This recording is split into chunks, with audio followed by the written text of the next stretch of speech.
Hi there, do you have 20 browser tabs open? I thought so, so did I before I discovered MCP Learn server. Fantastic server that's gonna give you documentation right inside the Visual Studio Code. So in the next 8 minutes or so, I'll show you how you can close out every single one of those browser tabs because you will be inside of Visual Studio Code leveraging the MCP servers for documentation, leveraging another MCP server for getting those infrastructure scripts that you need to deploy it on Azure. So stick with me.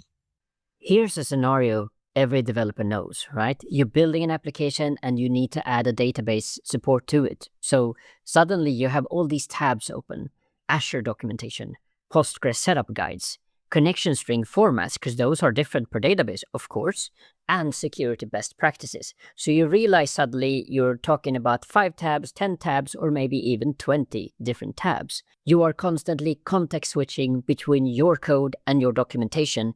And to make matters worse, you probably have these on different monitors, so now your neck is hurting. Half the time, you're not even sure if the documentation is up to date. So Microsoft Learn MCP server solves all of this by bringing Microsoft's documentation directly into your development environment.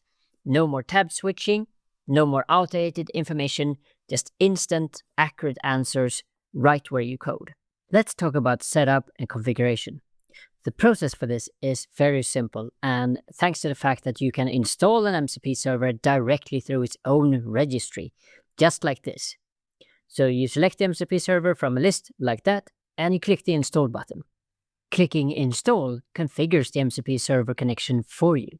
So what just happened? Visual Studio Code added the Microsoft Learn MCP server to your configuration, just like so. So here you can see how it's being added into this manifest file, MCP.json. Now let's test it. Open up GitHub Copilot chat, make sure you're in agent mode, and let's see this in action. Perfect. Now that we have our MCP configure, let's tackle a real-world scenario, namely adding Postgres to a new application. I'm starting with a basic Node.js application that needs database connectivity. In the past, I'd be opening multiple tabs, as I've showed you, to research, to do connection patterns, to browse security configurations, and even look at how to integrate this with Azure. Instead, I'll ask Copilot directly, how do I connect a Node.js application to Postgres on Azure with proper security practices? Now we see how the command kicks off and it's trying to figure out how does it actually install Postgres to this application. There are many things that needs to be changed, but don't worry, GitHub Copilot agent mode has our back, so it knows exactly what files to change and into what. Now that we see that it has concluded, we are asking it to actually apply these changes to the project. Next step, let's try to test this out and make sure it works. While we are waiting for GitHub Copilot agent mode to conclude its work, we see how it touches a great many files in different layers, adding seed data and changing package.json, adding libraries, suggesting commands, and a lot more things. So let's just wait for it to conclude before we move on, as we said, to our next step to test out all the things that GitHub Copilot has added to our project. First, we see our README file. Thereafter, we see how we have the setup task and the seed task. Thereafter, we have npm run dev and npm start that will help us, followed by the script files that is actually helping us to manage the database. These are being invoked when we run these Node.js tasks or npm tasks. We see that they are complete, all generated by GitHub Copilot. So all very interesting code, how to, for example, seed your database with the perfect data. And we also have an environment file being created with all the proper environment variables to make sure that we have the user towards the database, for example, ports, development mode, and much more. So now we know all these tasks. Let's see if we can actually run the setup of the database to make sure it's being created. We know how to spell. So now we run that, and that should be creating the database. We've run this step before, so it only recognizes that the database already exists. And now we are running the seed task to make sure that we do some insertions in the database. And that should be done as well.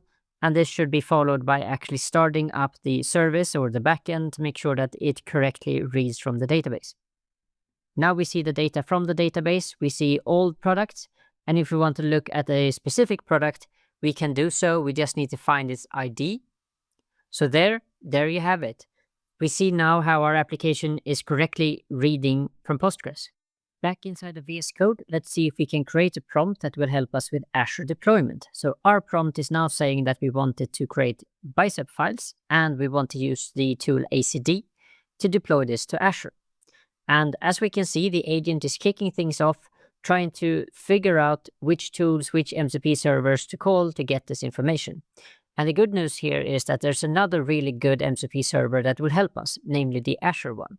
So we see here in the background how it runs various commands like @Azure, but it will also run various tools on other MCP servers, in this case the Azure MCP server, to get the best practices, because we want things to be deployed according to best practices.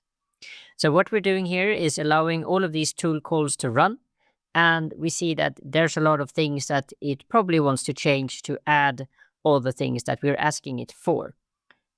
We can go have a coffee or a tea if that's your favorite beverage, and we can actually come back in a few minutes to see how it's doing and then inspect and see what it has actually done for us.